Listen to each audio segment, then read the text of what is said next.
Here's your chance to win even more from the National Lotteries Authority when you play for 2 times daily. Choose phone numbers from 0 to 9 and you can win up to $5,000 with a $1 inline bet. Make sport and back it up too. That's right. There'll be lots of cash waiting for you. Get your tickets Monday to Saturday for the Play 4 midday draw at 1:50 p.m. and the Play 4 night draw 9 p.m. So easy to play. You'll win even more.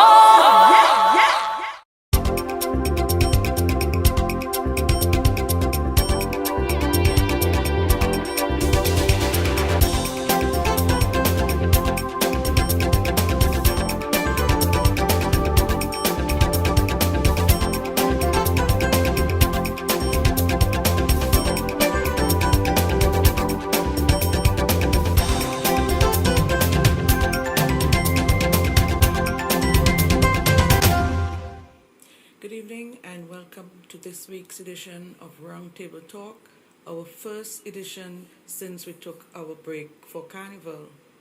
From Emancipation to CARICOM is the topic of this week's edition, and joining me for the talk will be the Deputy Secretary General of CARICOM, Dr. Armstrong Alexis. Of course, CARICOM, as you know, is celebrating 50 years this year, and member states are celebrating in their various ways throughout the rest of the year. We also have Dr. Patsy Lewis. She is a senior fellow in international and public affairs at Brown University in the USA, and our resident historian in Dr. Cleve Scott, history lecturer at Cave Hill UWI.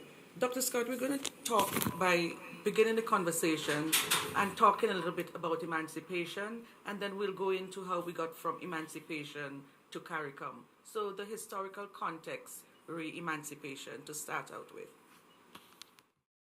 Thank you very much, Teresa, and good evening, St. Vincent and the Grenadines and the diaspora. Teresa, it would be remiss of me if I don't start congratulating all of the persons involved in last night's magnificent concert. It was indeed a pleasure.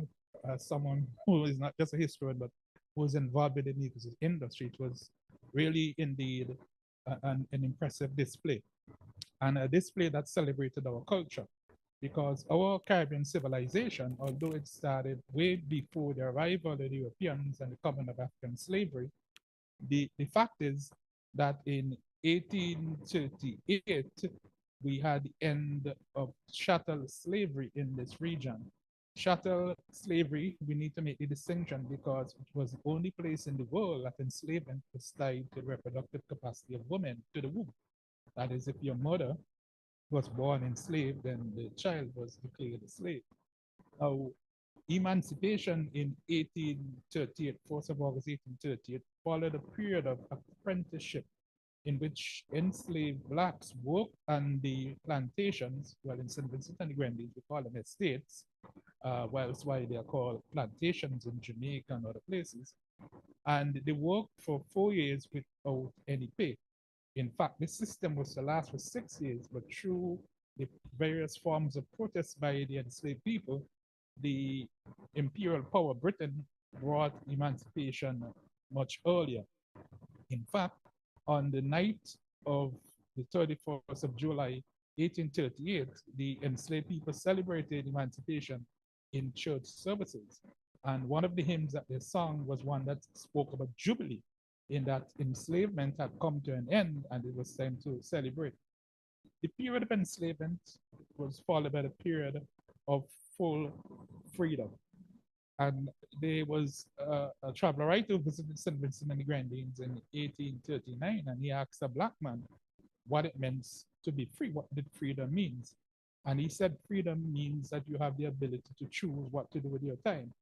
And so formerly enslaved people across the multi-island territory that we are, because we have to remember that we have the Grenadines, and enslavement was also in the Grenadines, Bequia, Mustique, Kanawha, Union Island, and so on. So after enslavement, we have the emergence of the peasantry, which presented a difficult challenge for the plantation owners, who found it unbelievable that formerly enslaved blacks were opting to work on their plots. They provision grounds in the mountains, and much later on land that they acquired through purchases or through lease from the government, lands. So that throughout this period, enslaved people, formerly enslaved people, that is, are able to exercise a level of independence. And we have this strong independence being a hallmark of Vincentian civilization from the period of post-emancipation. And we will see how this commitment to independence and the link to the fact that many of the formerly enslaved people originated not just from the African continent directly, but from other Caribbean territories.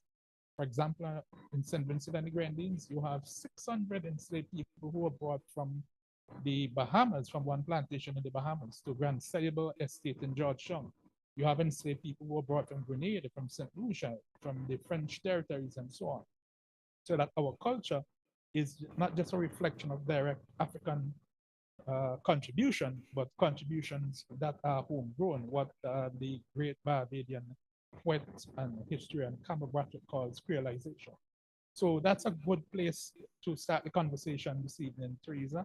And when I come back, I will demonstrate how this unification in origins and culture helps us to get to where we are today in 2023.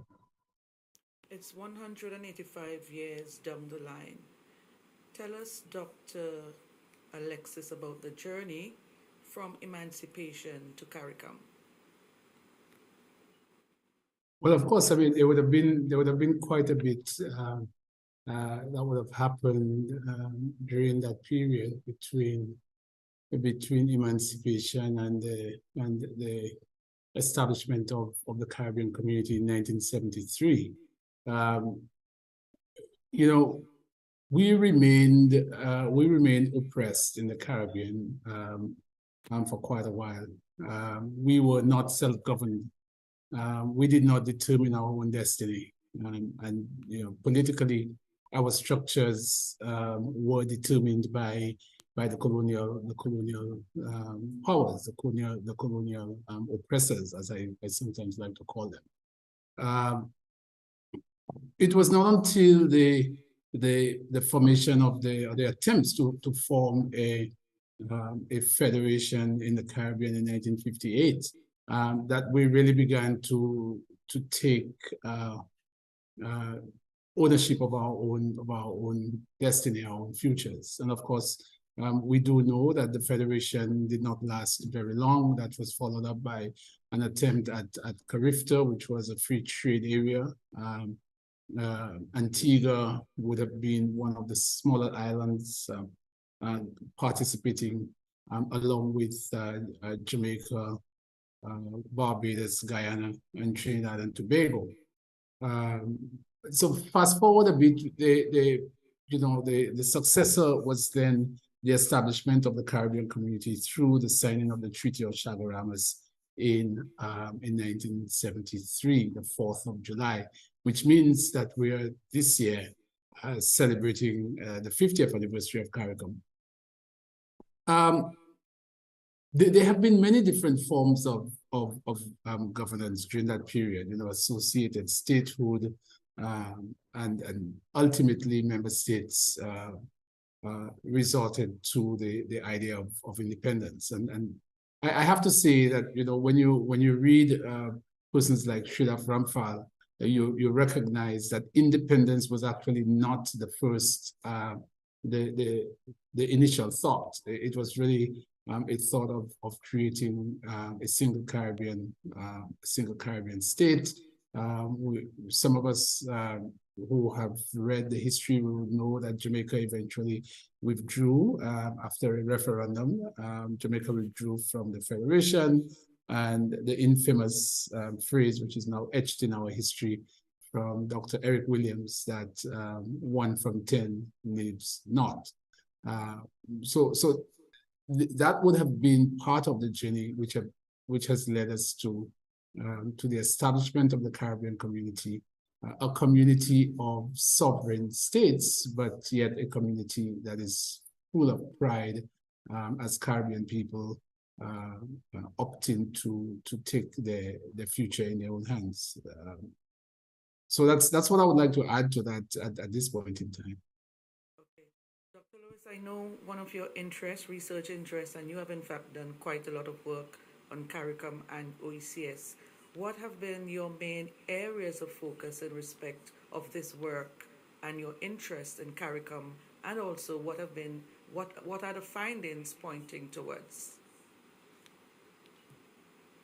I think, thank you for inviting me to be on this program. And I'm very happy to be in the company of Armstrong Alexis and Cleve Scott as well. My work has been, I think, more in line with critical development issues, I would say, looking at the Caribbean regional integration process. That has been my focus, the CARICOM and the OECS, and believing them both to be very important platforms for addressing key challenges that the region faces economically, obviously, in terms of pooling resources, but also as a means of identity for Caribbean people and potentially a space of belonging. And my critique has been more to do with how the Caribbean thinks about development. And it's a loaded term, which is why I'm putting the critical in front of it. We have been challenged, I think, by the fact that we are small states, and I think we can't get away from the structural constraints of size. But as Lloyd Best has pointed out, we are also engaged structurally in a global economy that positions us in a way where we're still primarily producers of raw materials, very little limited manufacturing, and increasingly the agricultural sector has been giving way to tourism. And now we've had a long history of the exploitation of natural mineral resources, which is entering a new phase with oil production in Ghana, and one would suspect that other oil fields across the region will be discovered and put into production soon. So I think my own concern is the trajectory, the post-independence trajectory we have been following. A lot of it not necessarily of our own making. But my challenge, and where I think the region has a challenge, is in basically trying to think about how, as a region, we can think differently about our place in the world, how we use our resources, and ultimately think about who benefits and who should benefit primarily from these resources. Because the different development trajectories we have been taking have ended up alienating people more than it has, I would argue, given them a sense of dignity and self. I'll stop here. Okay. I think that's what I'm not talking about. Yes, we'll take our first break and come back and talk about some of those issues that you have raised. Back in just a moment.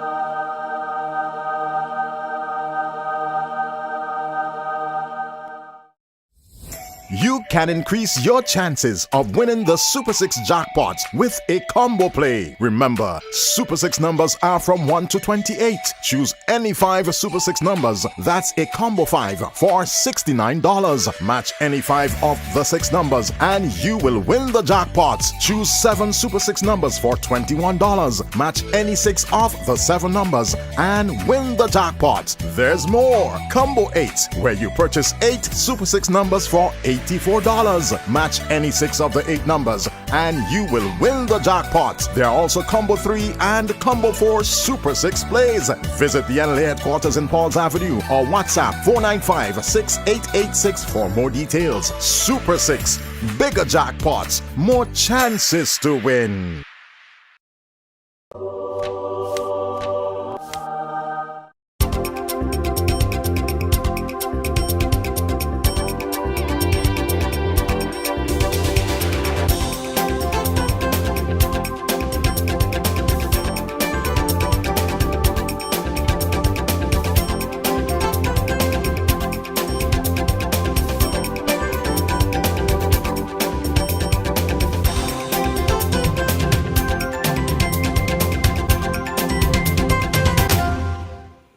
Welcome back. Before we could get into some of those issues raised by Dr. Lewis, maybe we can bring Dr. Alexis in here on CARICOM, its structure, its objectives, etc., the basics.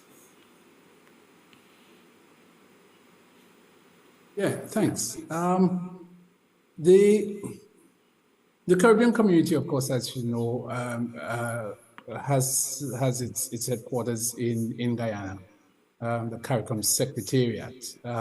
Oftentimes, when Caribbean people think of CARICOM, they tend to think only of the CARICOM Secretariat. But I must add that there are 21 regional institutions, CDIMA, CARDI, the Caribbean Development Fund, the Caribbean Development Bank, CAFA, CAFSA.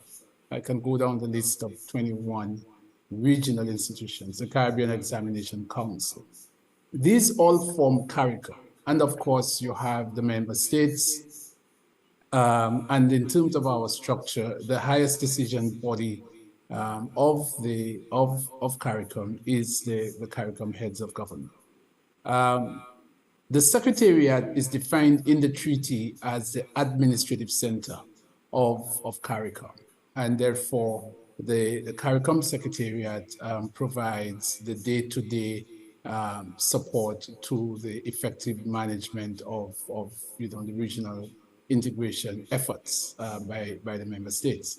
There are a number of councils, and each of the councils have responsibility for various aspects of the work of the Secretariat. There are 4 main areas of work, regional integration being one, economic integration being another, security and safety being one, and human development being the 4th area that the Secretariat is charged with the responsibility of supporting the region in accomplishing a number of different goals and aims. Now, one has to understand that integration is not a destination.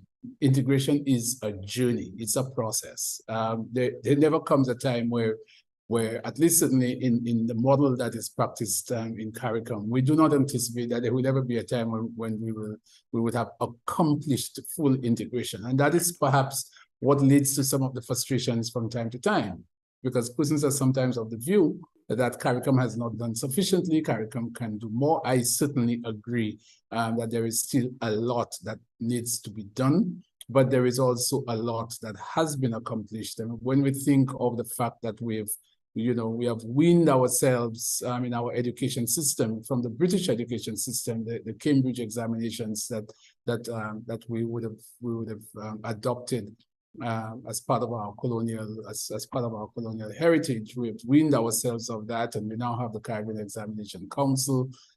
We have established protocols for free movement. One can argue how well is that working, but it is enshrined in the treaty.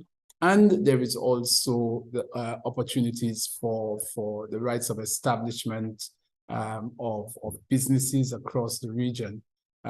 So all of these help shape the Caribbean that we want and the Caribbean that we wish to be a part of. And the role of the Secretariat is to assist member states in achieving some of the objectives that have been set.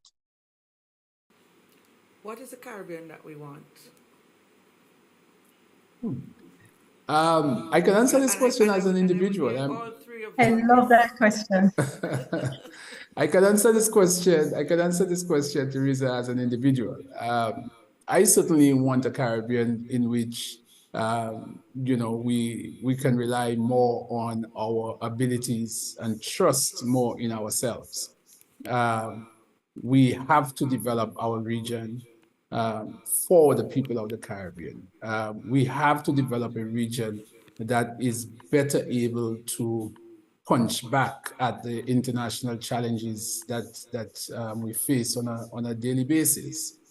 We must have a Caribbean where our young people feel that the future is here and that we do not have to seek opportunities outside of the region simply because opportunities are not available within the region. So that's the Caribbean that I would like. Okay, Patsy. I'd like to come in here, Teresa. Yeah? Who wants to go next? I think Patsy Cleve or- wanted to jump in. I'll Okay, Cleve. give away to Cleve. Yeah, I think it is important for us to make a historical connection between why CARICOM was formed, the role CARICOM plays, and as Patsy mentioned earlier about the external influences that help to produce CARICOM and that is influencing the direction that CARICOM is going. I think this is very, very important. Now, if we go back to the colonial period, there's a challenge of managing this multiplicity of colonies, of territories. Today we have how many members we have of CARICOM now? I'm strong, remind me. 15 members. 15, which 15 includes members, Haiti. five associate members. Right, so they were associated with Haiti, Martinique, Guadeloupe. No. But even during the No, colonial, no, Cliff. The associate members would be the British Virgin Islands, Turks and Caicos Islands, Cayman Islands, Bermuda, and Anguilla. and Martinique.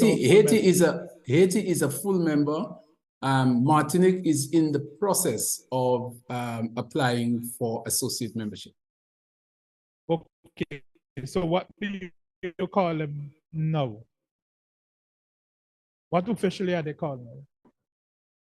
Members and associate members, 15 members and 5 associate members. The 5 associate members are the ones that I just called out. Haiti is a full member of CARICOM. Okay, good. Now, the fundamental point is that we are all in the Caribbean region. And during the colonial period, you will have to deal with the colonial powers. And even the colonial power, let's say Britain, has to deal with this dozen or half a dozen territories. So that from very early, there are challenges of dealing with customs.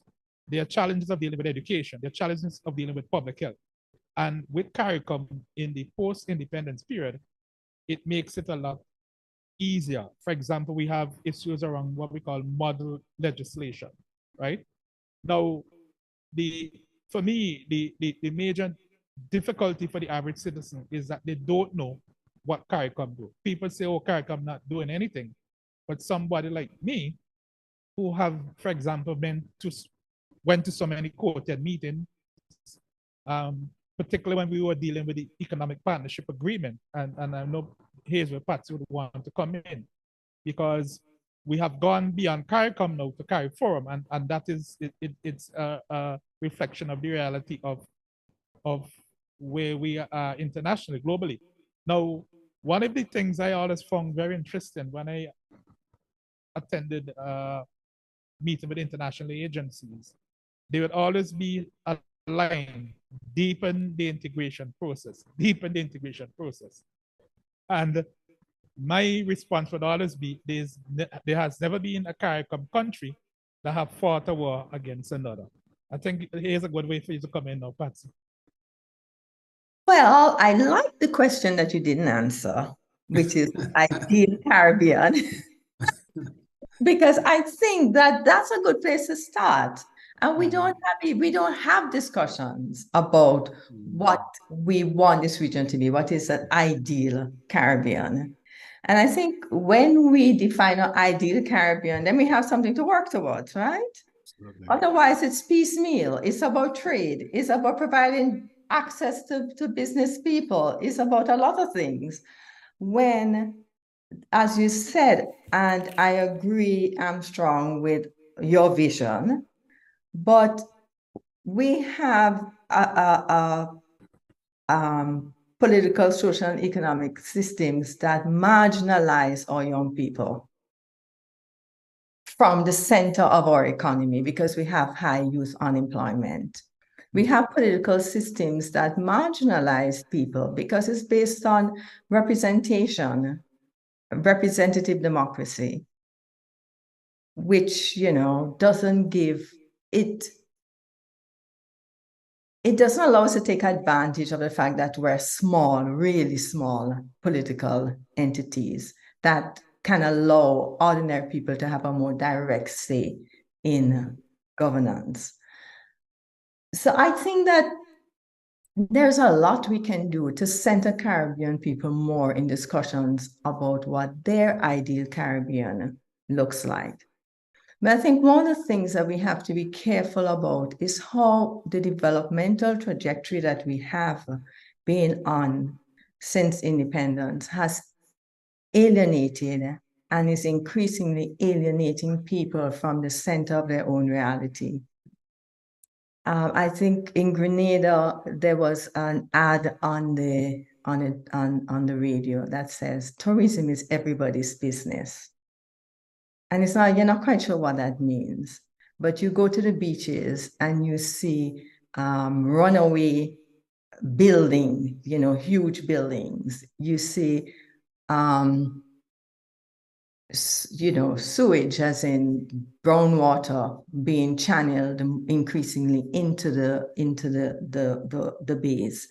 I was speaking to somebody and who was asking me, I was doing some research, what I was doing, and I started to talk about tourism, and just out of the blue, she said, I really don't think that they should sell Camohon Park. Now, Camohon Park is a public park on Grand Anse Beach. Grand Anse Beach is like really taken over with hotels now, and that small little spot that allows people access to the beach, is in jeopardy to being sold. And the question is, what kind of development are we, proceeding on that makes people feel so marginalized? And if you think about emancipation and independence and our goals to center the descendants of slaves, descendants of indentured laborers in their own reality, so that everything that we do is to make their lives better, then I think we have to think about whether we're succeeding in this or failing, and what we need to do to rethink how we transform our vision from moving from what somebody tells us is the right thing for the economy, as if the economy does not center people and it has its own life. So the economy can do well, which it hasn't. Why economies don't do well, while people are doing badly. So I really think that, this is an opportunity 50 years after CARICOM to rethink these things. And CARICOM, one of the things you didn't mention, Armstrong, is that CARICOM is at the mercy of politicians as well. Well, absolutely. I mean, our structures are all public governance structures, managed by a political system. It's the heads of government, it's the community council, it's the Council on Trade and Economic Development. These are ministers. There are officials. So the structure is that there would be a meeting of officials to take a look at some of the issues that are being brought to the attention of ministers, but it is a political system.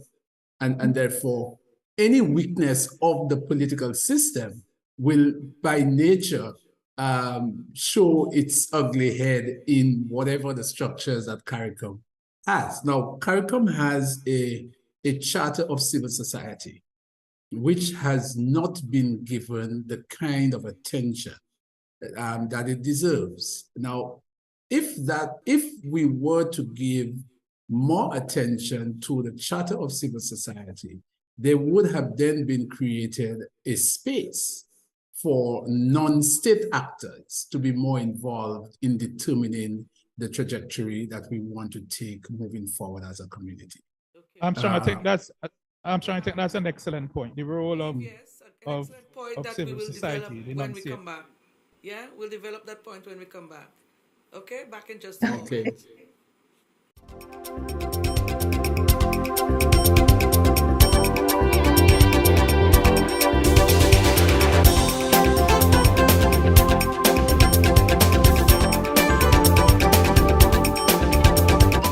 Play for. Here's your chance to win even more from the National Lotteries Authority when you play for 2 times daily. Choose 4 numbers from 0 to 9 and you can win up to $5,000 with a $1 inline bet. Make score and back it up too. That's right. There'll be lots of cash waiting for you.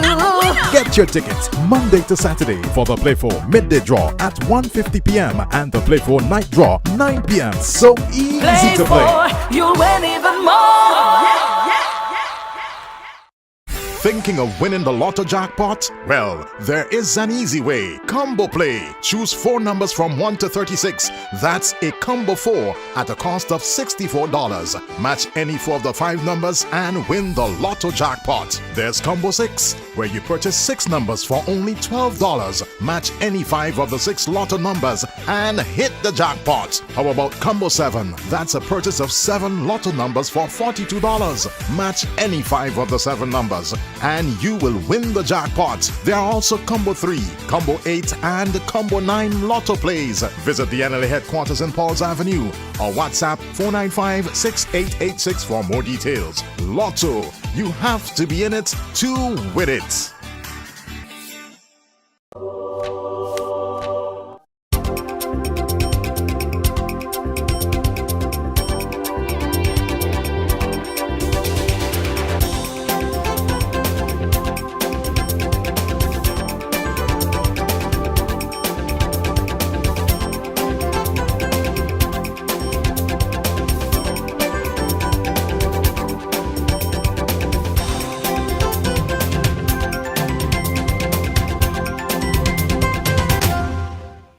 Welcome back. Before we took the break, Dr. Alexis, you were talking about a structure which allows civil society to play a more pivotal role in CARICOM. Is there still space for the creation of that space for civil society? No, absolutely, absolutely. In fact, I can say to you that as we speak, in the office of the Secretary General is a technical staff officer who has been given the responsibility of giving life, breathing life into the Charter of Civil Society. So very soon from now, we will be hearing across the region what the plans are to engage civil society in a more structured manner. So absolutely, it is alive. It is something that Dr. Carla Barnett, the Secretary General, is very keen on establishing. Because the charter is there. It is just a matter that perhaps whether it was financial or human resources or just a matter of where the interests lie at the time, that not much has been done with it. But we're certainly, the new management team of CARICOM is certainly keen on ensuring that space is created for actors in the non-state sector. Can I just jump in here? I'm hoping that in the revision of civil society, that we think about what we mean by civil society, who might be excluded, who might be included, and how we make space for group people who don't fall within organizations. And then we, take us back to the same thing of the head representing the body when the body has no relationship to the head. And, it's not really a conduit of what they think. Yeah. Because I think that's one, it's the same problem, critique I'm making of a political process. So the question is not replicating that notion of participation in our organizations. Yeah, I could jump in here, Patsy. I know Armstrong don't need any defending, but I'll say to you that that whole philosophy is a philosophy that people like Armstrong and myself from in the days of the youth movement, Armstrong, we have always advocated that, looking at what we call unattached youth and youth and the block. So philosophically, I don't think Armstrong have moved away from that. But the point I wanted to get to more so is the fact that Armstrong is underscoring the importance of civil society, which hearing it from him as a Deputy Secretary General of CARICOM is refreshing, because over the last 2 decades plus is an issue that I have raised over and over with various organs of CARICOM. And the fact is that civil society across the region is at its lowest ebb within the last 3 or 4 years. There's virtually a non-existent youth movement. The farmers movement is in the doldrums, and so on. Private sector movement really struggling. But I want to move a bit, Armstrong, to the fact that CARICOM recently invited me to an evaluation of a report by a team of consultants who are looking at the various organs of the community. And they're asking 3 questions, Patsy. I don't know if you know about this. Are these organizations fit for purpose? Are they effective in delivery? And I'm reading from the invitation letter. Would the region be harmed if they were to be closed? And the fact that CARICOM is going through this process, it seems to me that CARICOM recognize that everything is done perfectly well. Patsy, and I go back to you, Patsy, as I interrupted you. I'm just kind of curious as to how you make that assessment and who gets to make that assessment. Yeah, no, it's a review of the CARICOM institutions.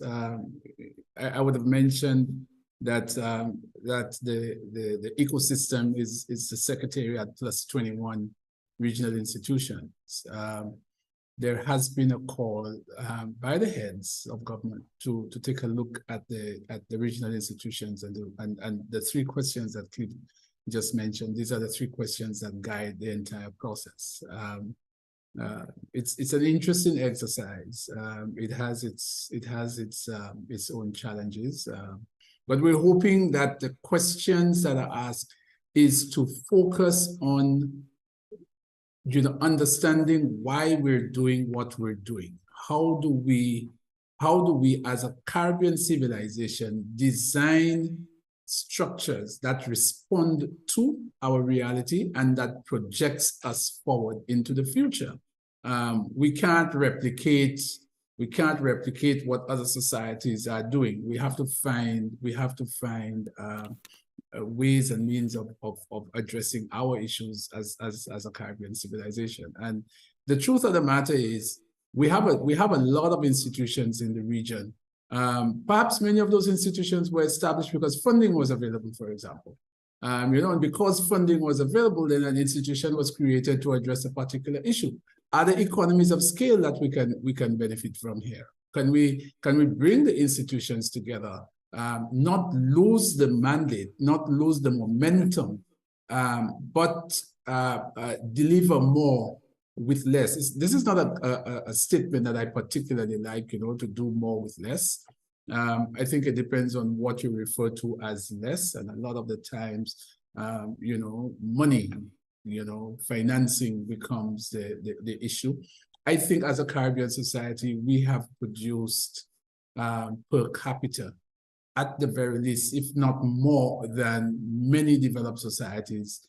Per capita, we have produced on par the university graduates and professionals and people who can make a contribution. But I think, Patsy, when you speak, I hear from you the issue of how do we provide opportunities for persons to make a contribution? If we don't provide opportunities for people to make a contribution, we're going to lose them. We are in a dynamic society. We are in an e-society. And you might very well have persons sitting here in the Caribbean, but their contributions are being made in areas that benefits other parts of the world because we do not provide them with spaces. And I see it from a political viewpoint as well. You ask yourself, and those persons, I mean, there was a time when I was very politically active. And you ask yourself, you know, what are the structures that exist for a young person who is interested in the development of his or her community to get involved at that level and to be able to sharpen and hone skills so that perhaps one day he or she may become the kind of individual who can then represent a constituency in parliament. But if we don't have civil society organizations existing on the ground, if we do not have systems in place, if we don't encourage those systems to develop, and if we don't have a mentality that it is not an existing group that I need to join, but I also need to be in a position to create space, not just occupy space that has been created, but to create space and occupy that space that I create. We've talked about, you know, our involvement, his and mine, in the National Youth Councils in the Caribbean. To a large extent, when governments did not want National Youth Councils created because they thought as young people we would have been too radical, we took the bull by the horn and we said, whether government wants it or not, as long as young people want National Youth Councils, we will create the National Youth Councils.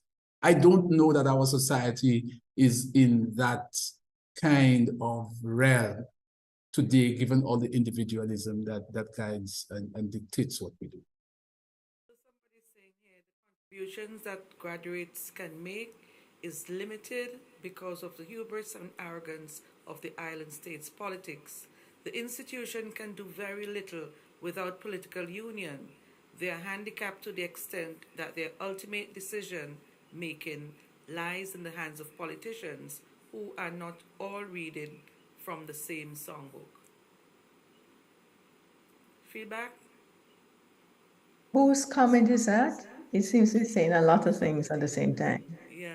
I think this is Dr. Alwyn Leacock, schoolmate of mine, yes. Okay, so there's a lot there. It's loaded. There's a lot there, but can I just say, you know, I want us to be careful as a society that we don't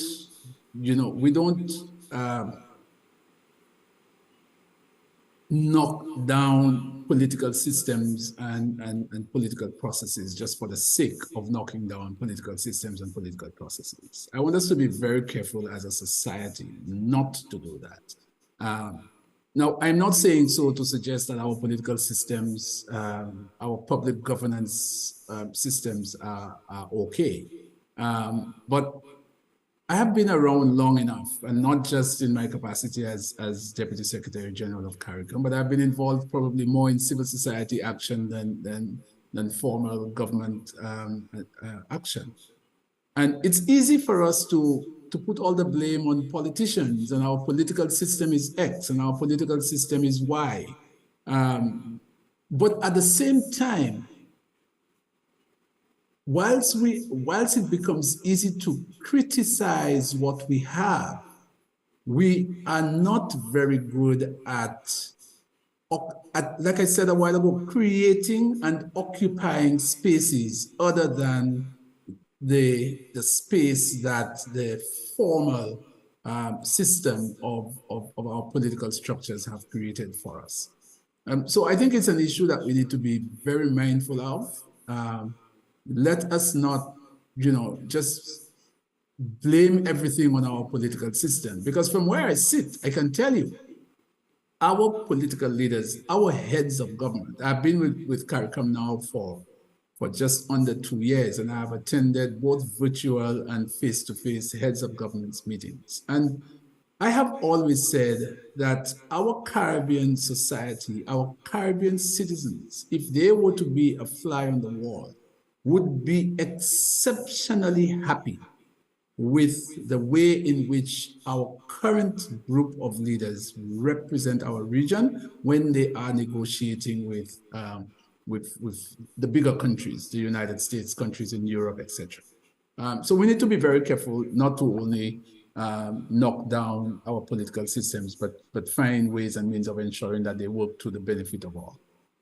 Armstrong, I'll take your word on that.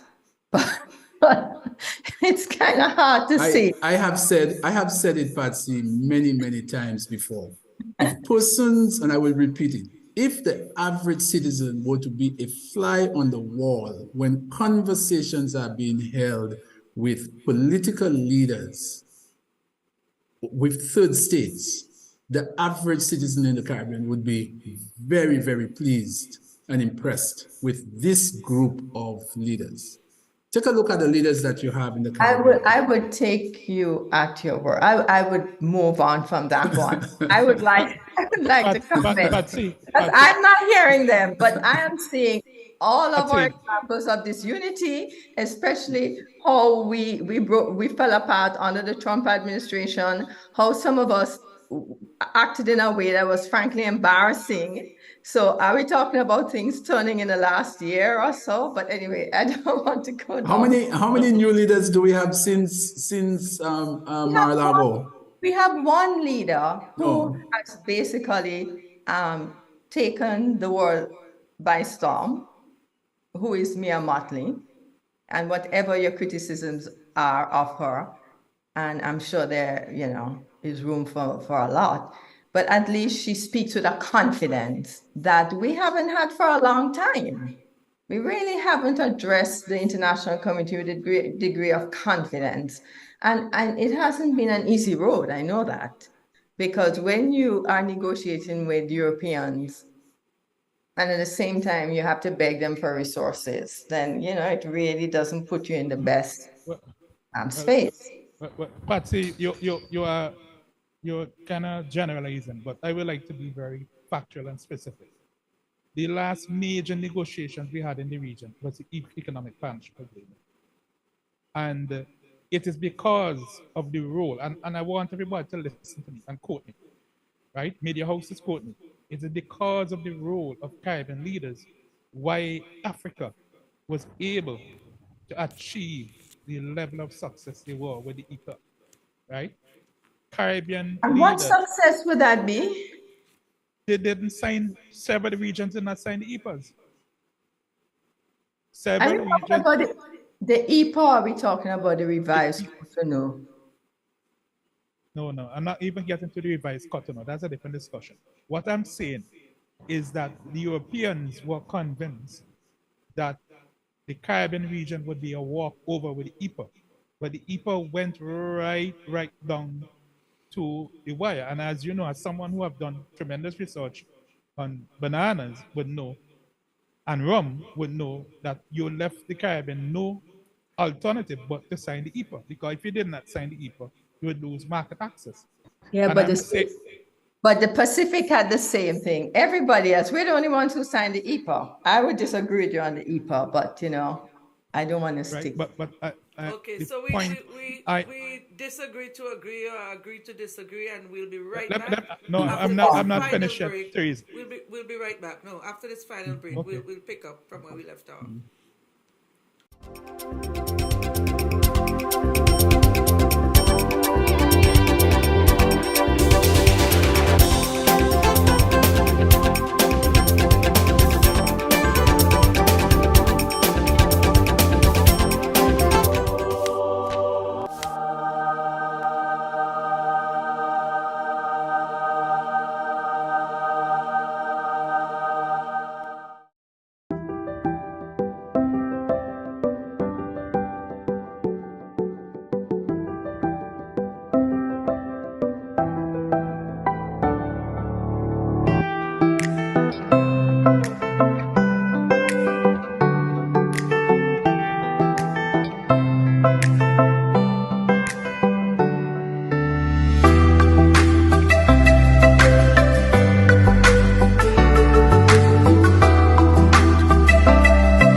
my research on the Welcome OECS. back. This is our final segment before we took our last break. I think my good friend Cleve was having a heated argument there and he wanted to finish his point. Cleve? We had Yeah, a better well, discussion in the break, Cleve. yeah. Well, viewers, this is some people call it an academic debate, but the point is, like Armstrong, I have maximum respect for the leaders, and I understand the difficulty because if we go back to Federation, Patsy, for many years we have been told that Jamaica had a referendum, and when Jamaica pulled out, Trinidad said, okay, 1 from 10 leaves 0. But in the new book written by Professor Sir Hilary Beckles, he demonstrates that Britain had set up the Federation to fail by underfunding it throughout. I don't know if you have seen this book, Patsy. Yeah, but that's not new though. I mean, that's one aspect of it. Funding was critical. Right, but I'm saying that most people across the region, Yeah. they're not aware of this issue about the funding, right? And I'm saying that if you are a developing country and you have to rely on the US for tourism, you have to rely on Europe for market access. The fact is you're between a rock and a hard place.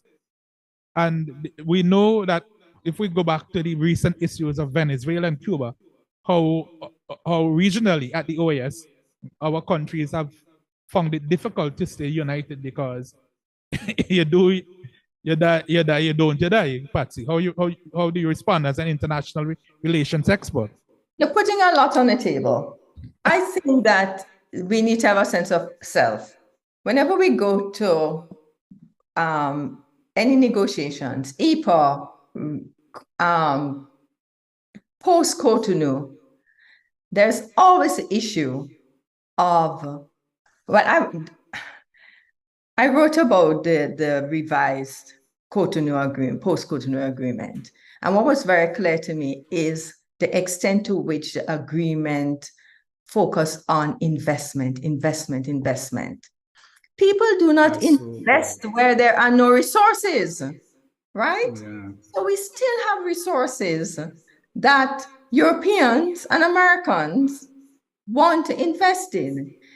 We don't see that as valuable. We are saying, come and invest, as if we don't have anything of value and that it's a one-sided game. It isn't. And to me, the way in which we don't recognize that when people want access to investment, this is not access to sell goods, This is investment in all kinds of things in the region. Then we should start to rethink how we think about our resources and the value we put on them. And I think that's an important thing that, we need to flip the way we think about ourselves as not having, when people are grabbing what exists and we are willing to just give it away, feeling that we have nothing of worth. So that's my whole perspective on that. But to come back to our discussion in the break, I think it's one of the things that we really haven't got a handle on: transportation. Can you imagine being nostalgic about Liat, Leaf Island anytime? And the fact that I was able to do my PhD research because of Liat and Biwi at the time, getting that ticket that allowed you to hop from island to island to stop off without paying extra, right, was very important for me to be able to travel to these different islands. And young people don't have that. So the kind of organic relationships that, you can foster among people, we really don't have the basis for that as we had in the past. And it's one of those intractable problems. How do we provide cheap transportation to open the region up to people so they can see it as a space where they can belong, a place of exploration, a place where people are not going to turn them away and say, you don't belong, you don't have the right visa. And it's good that we have got rid of the visa issues for most countries, because I'm not so sure about Haiti. Haiti is the only one where visa requirements still exist, in some cases. But let me just plug in here very quickly, though, Patsy and Cleve, that at the last heads of government meeting, which took place at the beginning of July this year, just a month ago, um, the heads agreed that come March 2024, there will be the full implementation of freedom of movement. Now, what we have had in the past is the movement of skills. That is why we have those skills certificates, etc. But we're now the heads have determined that come the end of March 2024, there will be full freedom of movement, and there will be some attendant rights that go with it. So, for example, if a family moves, I think secondary education, primary health care, etc. The CSF, the curriculum is currently looking into the issue of ensuring that there is portability of social security, etc. So action is being taken. Can you tell us what that means? I mean, does it mean that anybody who wants to, like a Grenadian wants to settle in Trinidad, that they don't have any limits on their stay? There are no limits on their stay. Currently, there is an automatic 6-month stamp placed in your passport. No CARICOM citizen travels to another CARICOM member state with less than 6 months automatic 6-month stay. Come the end of March, the intention is for free movement to allow CARICOM nationals to move freely. Right to work? Right to work, Hallelujah. etc. So it will no longer be skills. And in fact, I think even the issue of the skills certificate evolved in a way that it was not originally intended. And perhaps that had to do with the fact that some member states were more ready than others. The idea was that, Patsy Lewis would have a CARICOM skills certificate that would allow Patsy to work in any CARICOM country.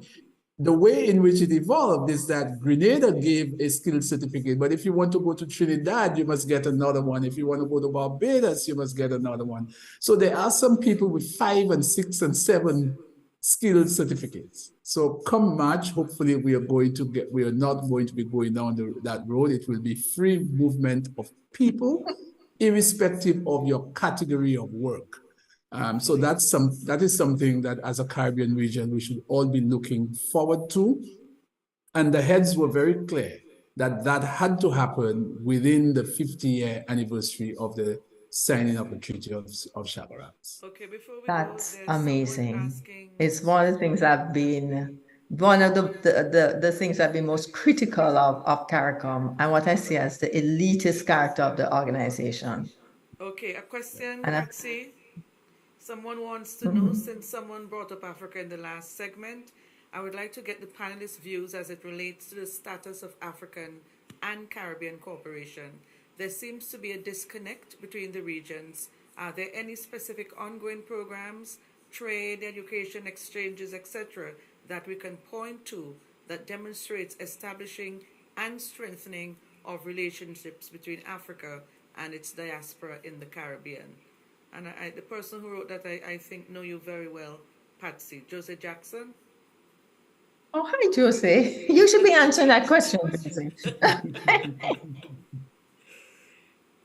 But I also think that Armstrong is probably very well placed to answer this, and probably Cleve as well, because the movement, the ACP, the Africa, Caribbean, Pacific group, has now transformed itself to the Organization of African and Caribbean and Pacific States, with the view of having more direct relationship among the member states outside of the relationship with Europe, which is where that relationship originated. So I know that outside of that, is it the African Union has separate relations with CARICOM, and there have been meetings and discussions about trade. And Jose, I am very hazy. That's your forte. So I'll turn. So I know Let me just add very quickly some practical things that I am aware that is happening. The Afri-Exim Bank is going to be opening a branch in Barbados so as to establish closer links on development issues. That is scheduled to happen anytime soon. All the arrangements have been made, all the protocols have been signed. The government of Barbados, with support from the CARICOM Secretariat, has established an embassy in Kenya, and that embassy hopefully will be manned very soon, not only by Barbadian diplomats but by representatives of the Caribbean community as well. So that's a second very practical thing. There has been in 2021, in September 2021, there was the first Africa Caribbean Heads Summit. That summit was originally designed to be a face-to-face summit, but because of the challenges with COVID, it ended up being a virtual summit, and a second summit is being planned, which hopefully will be face-to-face. And there are a number of areas where MOUs, an MOU is currently in draft for signature between the African Union and the CARICOM Secretariat on behalf of the two regions. Bilaterally, a number of member states are also exploring a number of various issues. Those who have been following the news will know, was it yesterday or 2 days ago, Kenya has indicated that it is willing and ready to support the Caribbean in addressing the challenges in Haiti. President Kagame was at the heads of government meeting in Trinidad at the beginning of July last month, and also pledged Rwanda's support to CARICOM for addressing the challenges in Haiti. So there are some very practical things being discussed, but I would imagine Jose is also thinking outside of agreements, what has actually taken root and what is actually working. I think the closest to that would certainly be the establishment of the Afri-Exim Bank, which I think is due to open sometime very soon. I don't have the exact date with me at the moment, but that is going to be happening very, very soon. Teresa? Well, you know what? All good things do come to an end. Yes, Cleve? Yeah. Part and short for the purpose of the Vincent and viewers. Armstrong just came back after spending 10 years at Armstrong in Africa. How many years? You doubled it, Cleve. That's 5. 5 years, 5 yeah. years. Armstrong spent 5 years in Africa with Okay. the United Nations Development Program. So he's I don't think it's any accident that he's Deputy Secretary General.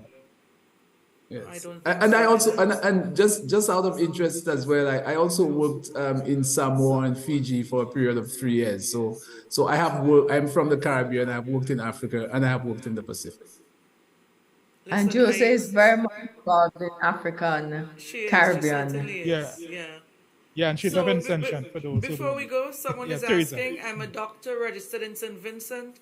Does this mean that as of next March that I can move to any country and set up private practice? Will this also apply to doctors graduating from Cuba and the many American schools we have in the region? Well, a doctor can currently move, so you don't have to wait until March. As a doctor, you can. The treaty addresses the issue of right of establishment.